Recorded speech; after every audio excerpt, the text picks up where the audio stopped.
pengisytiharan darurat terus dipertikai. Menteri di Jabatan Perdana Menteri, Parlimen dan Undang-Undang, Datuk Taqiyuddin Hassan didakwa secara tidak wajar cuba menafikan hak kebebasan bersuara Majlis Peguam Malaysia untuk menyuarakan kegusaran, mengkritik dan atau melakukan cabaran undang-undang terhadap proklamasi darurat dan ordinan-ordinan yang dimasyurkan berlanjutan darinya, kata Peguam Muhammad Rafiq Rashid Ali.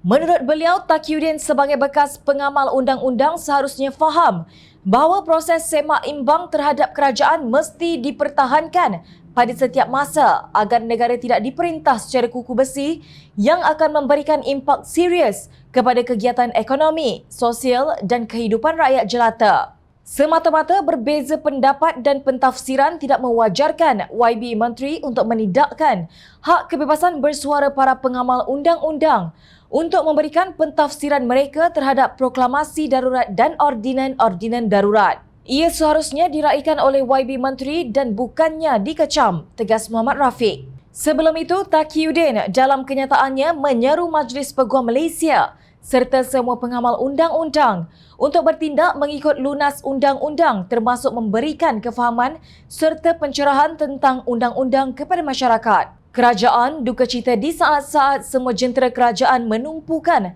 segala usaha termasuk keuangan untuk memerangi COVID-19. Terdapat sesetengah pihak yang cuba membuat tafsiran tentang undang-undang mengikut selera sendiri, seolah-olah bertujuan meraih populariti di kalangan rakyat, kata Taqiyuddin. Menurut beliau, berdasarkan peruntukan perkara 150/1 yang di-Pertuan Agong telah mengisytiharkan suatu proklamasi darurat pada 11 Januari 2021 berkuat kuasa hingga 1 Ogos 2021 selama sekitar 6 bulan 20 hari. Ini kerana yang di-Pertuan Agong berpuas hati bahawa suatu darurat besar iaitu COVID-19 sedang berlaku yang mengancam keselamatan, kehidupan ekonomi dan ketenteraman awam di dalam persekutuan, tegas Taqiyuddin. Pada 17 April lalu, Majlis Peguam Malaysia memfailkan tindakan undang-undang terhadap kerajaan bagi membatalkan beberapa bahagian dalam ordinan darurat. Mereka juga menuntut agar Perdana Menteri Tan Sri Muhyiddin Yassin menasihati Yang di-Pertuan Agong untuk memanggil sidang parlimen.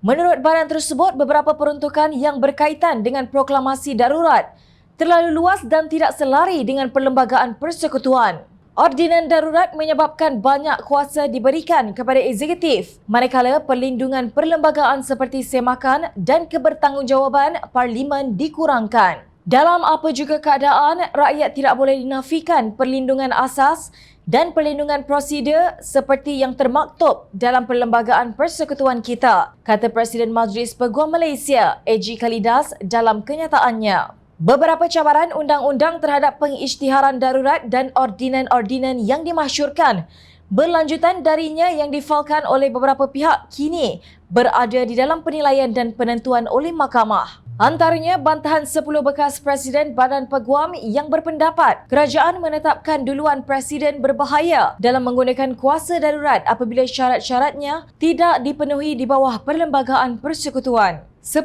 peguam berkenaan terdiri daripada Stephen Thiru, Christopher Leong, Raghunath Kesavan, Ambiga Srinivasan, Yeo Yang Poh, Kutubul Zaman Bukhari, Mah Weng Kwai, Cyrus Vidas, Zainur Zakaria dan Param Kumaraswamy. Artikel 150/1 Perlembagaan Persekutuan memperuntukkan pengisytiharan darurat hanya dalam situasi di mana keadaan darurat yang sangat parah, iaitu ketika keamanan, kehidupan ekonomi atau tatanan umum di negara ini terancam. Kata mereka dalam satu kenyataan lapor Malaysia Kini. Menurut mereka, tindakan tersebut tidak boleh dipandang ringan kerana bersifat anti-demokratik dan secara efektif menggantung kedaulatan undang-undang. Pengisytiharan seperti itu menghubankan negara ke jurang hukum di mana semua kuasa berada dalam eksekutif. Oleh itu, penggunaannya adalah terbatas seperti yang ditetapkan dalam perlembagaan persekutuan kita yang didasarkan pada kerangka demokrasi, pemisahan kuasa dan kedaulatan undang-undang.